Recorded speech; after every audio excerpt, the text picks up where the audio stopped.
उसमें जो थी सच्चाई। मलाकी नबी की पुस्तक,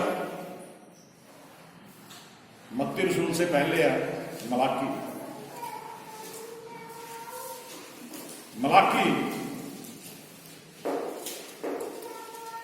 अब बहुत सारे लोगों को ये बात चुभने वाली है। कई लोग ये सोचते पादरी पता नहीं अपनी तरफ से बोलते रहते हैं। मलाकी की पुस्तक उसका 3 अध्याय,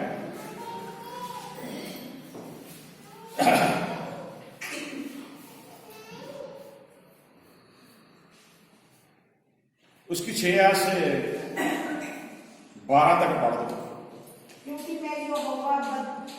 अब दानियल ने यह सीखा हुआ था, दानियल विश्वास योग्य था, दानियल सच्चा भी था।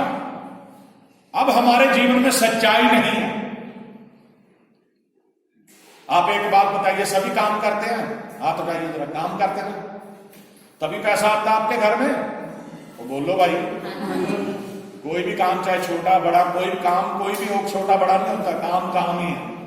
कोई नौकरी कर रहा है, कोई दुकान कर रहा है, कोई कुछ भी कर रहा है, काम करके पैसा आता है। लेकिन आप परमेश्वर के साथ चल रहे हो, आपके अंदर सच्चाई नहीं है, आपके अंदर प्यार नहीं है परमेश्वर के लिए, आप विश्वास योग्य नहीं है। यहां पे परमेश्वर का वचन पढ़िए, यहां लिखा मलाकी नबी क्या कहता, परमेश्वर क्या बोलता है? क्योंकि मैं यहोवा बदलता नहीं। इंसान बदल जाता है, परमेश्वर नहीं बदलता। हाँ जी।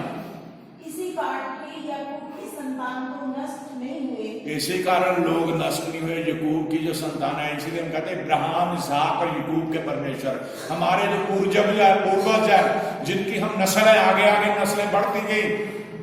मेरे अजीजों, परमेश्वर कहता है कि अगर मैं बदल जाता तो यकूब की संतान भी नष्ट हो जाती। अभी तक नष्ट तभी नहीं हुई क्योंकि मैं बदला नहीं। हाँ जी।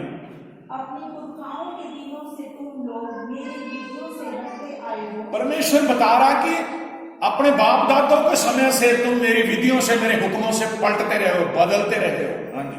और उनका पालन नहीं करते। उनका पालन नहीं करते। आज भी नहीं लोग परमेश्वर के हुक्मों का पालन करते। हाँ जी। तुम मेरी ओर फिरो। तुम मेरी ओर फिरो।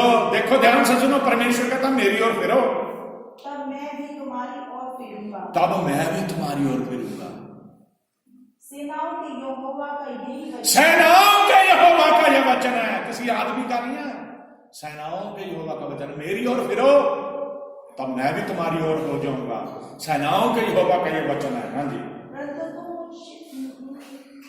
तुम पूछते हो हम किस बात में फिरें? लोग ये कहते हैं परमेश्वर, मैं तो तेरे घर में भी जाता हूँ, मैं तेरे घर में थैली में हदिया भी डालता हूँ, मैं फंड भी देता हूँ, मैं ये भी करता हूँ, मैं ऐसा भी करता हूँ, मैं तेरे घर की भी सेवा करता हूँ, मैं किस रीति से फिरूं? मेरे अंदर तो कमी नहीं कोई भी। हर कोई अपनी कमी मानता ही नहीं है। काम वो बुरे कर रहा है लेकिन वो मान नहीं रहा कि मैं बुरा हूं। हाँ जी। क्या मनुष्य परमेश्वर को धोखा दे सकता है? अब ये बात सवाल है, यहां पे लिखा, क्या मनुष्य परमेश्वर को धोखा दे सकता? बताओ भाई, परमेश्वर को धोखा दे सकता आदमी? देते हैं। बोलो, गूंगे के पड़े देते हैं। कोई नहीं दे सकता परमेश्वर को धोखा। हाँ जी। पर देखो तुम मुझको धोखा देते हो। लेकिन परमेश्वर कहता देखो तुम मुझको धोखा देते हो। सुनने वाले भी और जो इस वचन को डिलीवर किया जा रहा है, रिकॉर्डिंग होके जिनको भी सुनाया जाएगा, सुनेंगे कान में पड़ेगा, ध्यान से सुन लो। हाँ जी। और तो भी पूछते हो, तब भी पूछते हो किस बात में तुझको लूटा? हमने किस बात में तुझको लूटा? कह रहा परमेश्वर, कह रहा तुम लोग मुझे लूटते हो लेकिन फिर भी मुझे पूछते हो हमने किस बात में तुझे लूटा? दशमांश और उठाने की भेंटें ना देके। बोलो हालेलुया। ये वचन परमेश्वर का बोलता है। कई लोग सोशल मीडिया में डालते हैं, कई लोग लोगों को गुमराह करते हैं। कोई बात नहीं जी, परमेश्वर को कुछ नहीं देना चाहिए, और परमेश्वर के घर में कुछ नहीं देना चाहिए। परमेश्वर का हुक्म है, चाहे तुम 100 रुपया कमाते हो तो उसका दशमांश 10 रुपए परमेश्वर के हैं। अगर तुम लाख रुपया कमाते हो तो 10,000 परमेश्वर का है। अगर तुम 40,000 कमाते हो तो 4,000 परमेश्वर का है। लोग इस बात को समझते नहीं है, परमेश्वर की तरफ फिरते नहीं है, इसीलिए उनकी बरकत रुकी हुई है। किसी को पेंशन से पैसा आ रहा है, किसी को नौकरी से पैसा आ रहा है, किसी को किसी भी तरीके से पैसा आ रहा है, वो क्या करता, बेईमान हो जाता जब पैसा उसके हाथ में आता। दानियल ऐसा नहीं था, इसलिए आपको पढ़ाया जा रहा है, वो सच्चा था।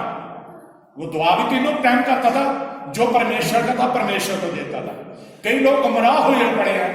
यीशु मसीह के जीवन को देखिए, जब उन्हें कर देना पड़ा तो पतरस बोलता है, गुरुजी हमारे पास तो पैसे नहीं है, हम कार कैसे चुकाएंगे। प्रभु यीशु मसीह कहते हैं, जा कांटा डाल जाके दरिया मछली समुद्र में, जो पहली मछली लगेगी उसके मुंह में सिक्का निकलेगा, वो सिक्का निकाल के मेरे भी तरफ मेरा भी कर दे देना, अपना भी कर दे देना। बोलो हालेलुया। वो गुरु जिसकी हम पूजा करते हैं, उसने भी दुनियावी शरीर में, जब इंसानी शरीर में था, उसने भी वो कर चुकाया, उसने भी पैसे दिए। फिर हम कैसे कहते हैं हमारे गुरु ने तो कहा ही नहीं। यहां पर कहता कि तुम मेरी तरफ फिरोगे तब मैं तुम्हारी तरफ फिरूंगा, क्योंकि सेनाओं के यहोवा के ये वचन है। और परमेश्वर को तुम लोग कहते हो कि हमने किस तरह से लूटा, परमेश्वर को दशमांश और भेंट ना देके। बोलो हालेलुया। हम बड़े बड़े कार्य करते हैं, पादरी को बुला लेते, प्रभु के दास को दुआ बंदगी करता है, कभी भी परमेश्वर के नाम में भेंट नहीं देते, इसलिए लूटते परमेश्वर। जो आपकी कमाई घर में आ रही है, दशमांश नहीं देते, इसलिए लूटते परमेश्वर को। इसलिए हमारे घरों में कमियां हैं, इसलिए हमारे जीवन में कमियां हैं, इसलिए हम तरक्की नहीं कर रहे, क्योंकि हम सुन के अनसुना कर देते हैं। ये हम चाहते कि हमें बरकत मिले, ये हम चाहते कि मुझे पैसा मिले, हम ये चाहते कि मेरे काम में तरक्की हो, ये चाहते कि मेरे घर में खुशहाली हो, लेकिन उस खुशहाली को पूरा करने के लिए परमेश्वर के हुक्मों की पालना नहीं करना चाहते। बोलो हालेलुया। दशमांश और उसके ऊपर भेंट। दोबारा पढ़िए शायद। क्या मनुष्य परमेश्वर को धोखा दे सकता है? पर देखो, तुम मुझको धोखा देते हो और तो भी पूछते हो, हमने किस बात में मुझे लूटा है? दशमांश और उठाने की भेंटों में तुम पर भारी शाप पड़ा है। तुम पर भारी शाप पड़ा है, इसलिए श्राप पड़ा। परमेश्वर कहता, ना तुम दशमांश देते हो मेरे घर में, ना ही तुम भेंट लेके आते हो, इसलिए तुम पे शाप पड़ा है। हाँ जी, क्योंकि तुम मुझे लूटते हो, क्योंकि तुम मुझे लूटते हो, वरन सारी जाति ऐसा करती है। वरन सारी जाति ऐसी करती है। सिर्फ आप लोग नहीं है, जितने भी परमेश्वर को मानने वाले सारी जाति ऐसा ही करती है, परमेश्वर को लूटते हो आप लोग। अब बहुत सारे लोग गलत प्रचार करते हैं, ना बाइबल में तो लिखा ही नहीं है, कोई जरूरत नहीं कुछ भी देने की। ये क्यों लिखा हुआ परमेश्वर ने? परमेश्वर कह रहा, सेनाओं के यहोवा का ये वचन है कि तुम लूटते हो। कई लोगों के दिल में ये बहम रहा है, पता नहीं पादरी खा खा के मोटा हो गया, पादरी को चले जाता पैसा। लेकिन जो परमेश्वर ने अपना बेटा चुना है, परमेश्वर ने अपना नुमाइंदा चुना है, परमेश्वर ने अपना दूत चुना है, परमेश्वर ने अपना एम्बेसडर बनाया है, जिसे परमेश्वर ने उसे बुलाहट में अपनी तरफ बुलाया है, वो परमेश्वर के घर को बनाने के लिए। अब ये इतना सुंदर भवन क्यों बना? अगर मेरे पास वो पैसा आया, मैं उसे खा जाता तो ये भवन ना बनता। बाइबल में लिखा, मजदूर अपनी मजदूरी का हकदार है। पादरी को ये अख्तियार है यहाँ दास को कि वो परमेश्वर के हुक्म के अनुसार जो भी भेंट उसके घर में आती है, जो भी दशमांश उसके घर में आता है, वो परमेश्वर के बताए हुए तरह तरीके से उसे खर्च कर सकता है। मेरे अजीज बहनों भाइयों, लोगों के मन में शैतान ये बात डालता है, कोई जरूरत नहीं प्रभु के घर में देने की। चाहे आप थोड़ा कमाते हो, चाहे आप ज्यादा कमाते हो, परमेश्वर को मत लूटो।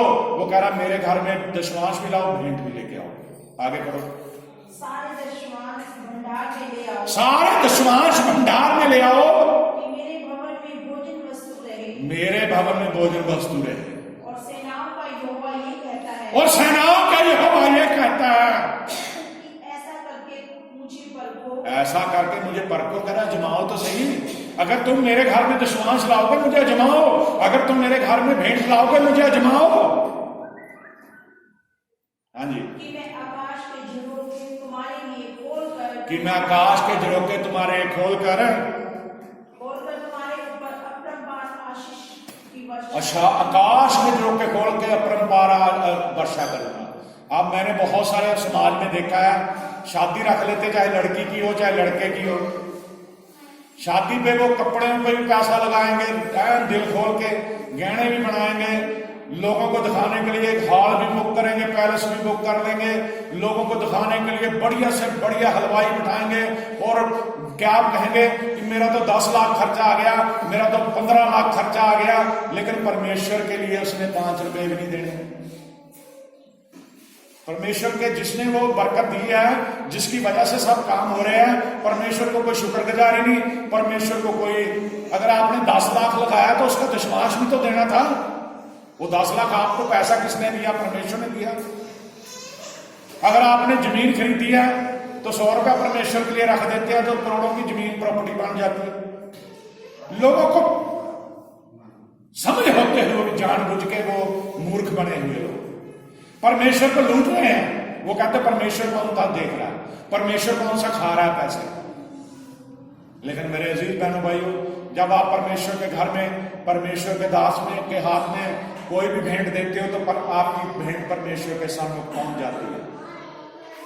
आज आप अपने अंदर टटोल के देखो, आपको बीमारियों ने क्यों जकड़ रखा है? जो लोग दशमांश नहीं देते, जो लोग परमेश्वर के घर में भेंट नहीं लेके आते, अगर वो खाते हैं परमेश्वर को लूटते हैं तो किसी ना किसी तरीके से उनके निकल जाते हैं। चाहे बीमारी में निकल जाए, चाहे कोई रिश्तेदारी में कुछ हो जाए, चाहे कोई भी प्रॉब्लम हो जाए, उनका पैसा बर्बाद हो जाता है। जो पैसा उन्होंने परमेश्वर का चुराया ज्यादा ही बर्बाद होता, डबल ही जाता है। परमेश्वर का जो हक है, परमेश्वर के लिए दानियल ईमानदार था, दुआ भी 3 टाइम करता था, जो भी हुक्म थे परमेश्वर को नहीं मानता था। आज क्या, अगर हमारी 40,000 तनख्वाह, हम 500,000 दे के कहते बस दशमांश हो गया सारा हमारा। ऐसा नहीं है।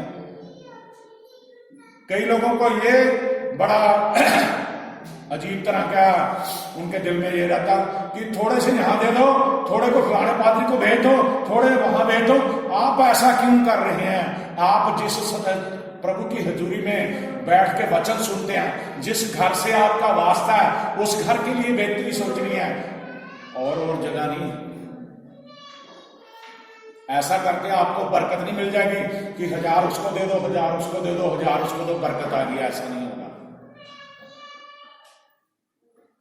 परमेश्वर के वचन की तरफ ध्यान करें। आगे 12वीं आयत